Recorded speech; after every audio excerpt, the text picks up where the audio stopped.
हे viewers, कैसे हैं आप सब लोग। उम्मीद करता हूँ कि आप सब खैरियत से होंगे, ठीक ठाक होंगे। आज की जो एपिसोड है इसमें मैं आप लोग को एक बहुत ही मुफीद हर्ब कोरिएंडर को गमलों में उगाने के बारे में बताऊंगा।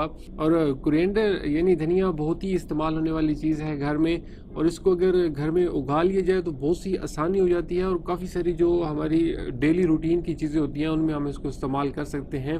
तो चलिए शुरू करते हैं और मैं आप लोग को घर में गमलों में धनिया उगाने के बारे में बताता हूँ। सो व्यूअर्स, ये मेरा धनिया है। इसको मैंने अपने घर की छत पे उगाया हुआ है। और धनिया उगाने के लिए आपको एक ऐसा गमला चाहिए होगा जैसा कि ये है कि चौड़ा ज़्यादा हो और गहरा कम हो पड़ा।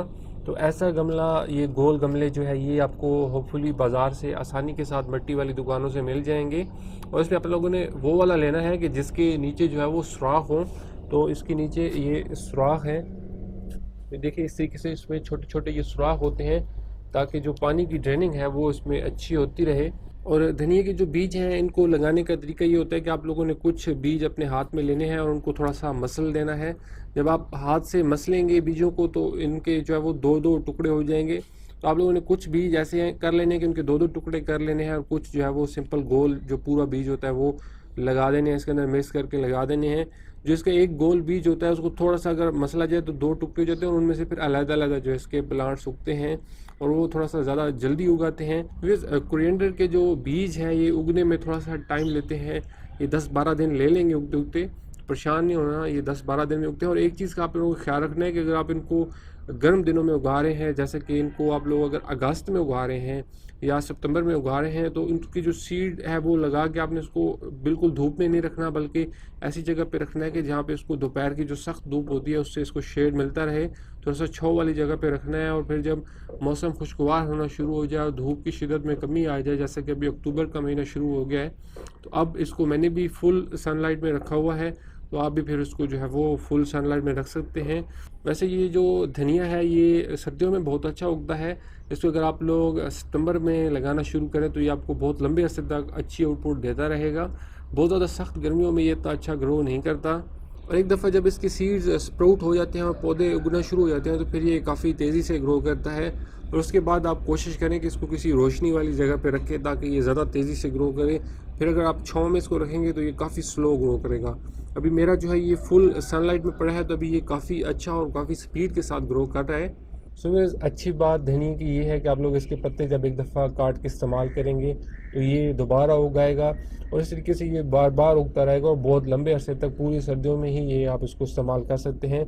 इसको काटने का तरीका ये होता है कि थोड़ा सा जो इसकी जड़ें हैं वो आप लोगों ने बाहर नहीं खींचने की कोशिश करना है, तो किसी कैंची वगैरह से इसके पत्तों को जो है वो आप आराम से काट सकते हैं। और इसमें मज़े की बात है कि एक दफ़ा जब आप इसको काटोगे तो अगली दफ़ा और स्पीड से ये ग्रो करेगा। पहली दफ़ा ये जितने दिनों में ग्रो किया है उससे ज़्यादा जल्दी दोबारा ये ग्रो करेगा, क्योंकि इसके फिर तब तक जड़ें जो है वो सही फैल चुकी होती हैं। तो इस तरीके से आप लोग आसानी के साथ इसको, इसके पत्तों को ऐसा ऐसा किसी कैंची से किसी भी चीज़ से काट सकते हैं। और ज़रूरत के मुताबिक आप इसमें से अपने जो पत्ते हैं वो रज के काटें। जितना ज़्यादा काटेंगे उतना ये दोबारा अच्छा ग्रो करेगा। बस इसको ये है कि धूप में रखना है और इसको पानी की जो ड्रेनिंग, जिससे कि सभी मेरा जो गमला है इसके नीचे काफ़ी सारे सुराख हैं, उसकी पानी की ड्रेनिंग यहाँ से अच्छी हो रही है। तो पानी की ड्रेनिंग अच्छी होती रहे तो फिर आप लोगों ने इसको पानी ज़्यादा लगाते रहना है। और धूप में अगर फुल धूप में इसको रखेंगे तो होपफुली इसका पानी फिर जब खुश्क हो जाएगा तो उसके बाद फिर आपको दोबारा पानी इसको लगा दें, तो इस तरीके से ये बड़ा तेज़ी से ग्रो करता रहेगा। इसमें मैंने जो मिट्टी का कम्बिनेशन यूज़ किया है ये बहुत ही सिंपल कम्बिनेशन है। एक हिस्सा इसमें मिट्टी है, एक हिस्सा इसमें कंपोस्ट है और एक हिस्सा इसमें मैंने रेत मिक्स की है। इस कम्बिनेशन से ये मुझे उम्मीद है कि काफ़ी अच्छा ग्रो करता है। और अगर इस कम्बिनेशन से इसको उगाया जाए उसके बाद फिर मज़ीद इसको कोई भी आपको फर्टिलाइज़र देने की ज़रूरत नहीं होती और बहुत लंबे अरसे तक आपको ये इसी कम्बिनेशन से बहुत अच्छी होपफुली आउटपुट देता रहेगा। और इसमें अगर आप लोग को किसी जगह पे लगता है कि इसको फर्टिलाइज़र की ज़रूरत है, तो क्योंकि ये सिर्फ पत्ती ही होते हैं तो इसको कोई अच्छा सा हाई नाइट्रोजन फर्टिलाइज़र ऑर्गेनिक जो हो वो आप दे सकते हैं। धनिए में पेस्ट के हवाले से इतना ज़्यादा आपको मसला पेश नहीं आएगा। इसमें जो सबसे बड़ा आपको मसला पेश आ सकता है वो सुंडियाँ हैं। कभी कभी इसमें सुंडियाँ पैदा हो जाती हैं जो कि इसके पत्तों को खाना शुरू कर देती हैं। ये जो अभी थोड़ा सा पत्ता है तो ये इफेक्ट भी हुआ हुआ है। तो इस तरीके से कभी कभी सुंडियाँ आके जो पत्तों को है वो खाना शुरू कर देती हैं। उसके लिए आप ये कर सकते हैं कि एक तो जो सुंडियाँ हैं उनको आप लोग हाथ से भी पकड़ के जो है वो इसमें से निकाल सकते हैं, या जिस पत्ते पे छोटी सुंडियाँ आई हों वो वाले पत्ते तोड़ के अलग कर सकते हैं। और इसमें क्योंकि थोड़ी सी जगह पे ही उगाया होता है, तो आप लोग इसको जो है वो देखते रहा करें, और जिस जिस पत्तों पे या जिस जगह पे सुंडियाँ आई होती हैं तो वो नज़र आ रही होती हैं होपफुली, तो वो आप लोग पकड़ के जो है वो उनको निकाल सकते हो।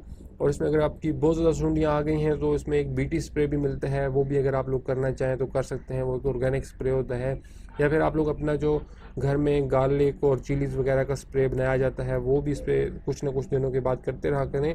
तो इसके अलावा होपफुली इस पर इतने ज़्यादा मसले पेश नहीं आएंगे आप। और व्यूअर्स, आई होप कि आप लोग को धनिया उगाने के बारे में कुछ इन्फॉर्मेशन मिली होगी। मेरी वीडियो को अपने फ्रेंड्स के साथ ज़रूर शेयर कीजिएगा, और अगर आप लोगों ने अभी तक मेरे चैनल को सब्सक्राइब नहीं किया हुआ तो काइंडली इसे ज़रूर सब्सक्राइब कर लें, ताकि मेरी जो आने वाली वीडियोज़ हैं उनकी अपडेट्स भी आप लोग को मिलती रहें।